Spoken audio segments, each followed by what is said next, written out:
Okay, so we're about getting these long extrusions cut down to size. Sort of out of the frame over here, you can see that I've been busy cutting the other extrusions up. And it looks like so far out of these I have 6, 7, plus one short one and a really short one, and I'll make good use of that as I'll show you as I finish these off over the next few days.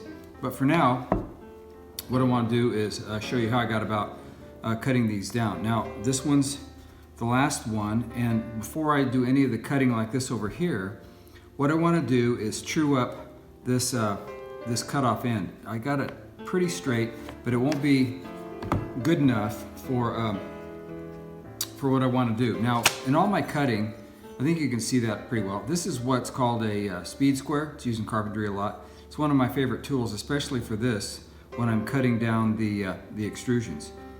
Here's how to use it. Lay it on here, make sure this edge gets hooked onto the extrusion and that it's straight.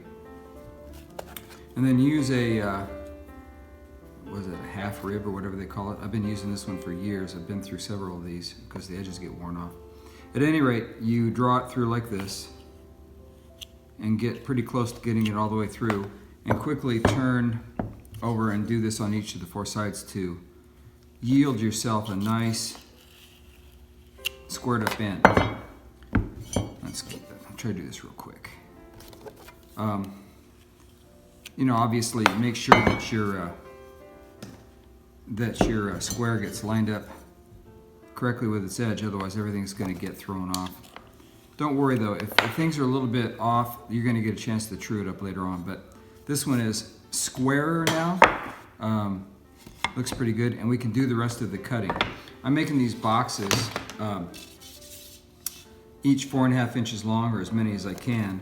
So use the yardstick and lay out 4.5 inches. There's 9 inches, and if I'm lucky, well, this last piece isn't quite long enough, so we'll make it into 2 shorter ones. It looks like it's about 9 and 4. Let's cut this at about 11. We'll make 2 of those smaller ones. And before we do that though, there we go, I lost the yardstick. So embarrassing. Not.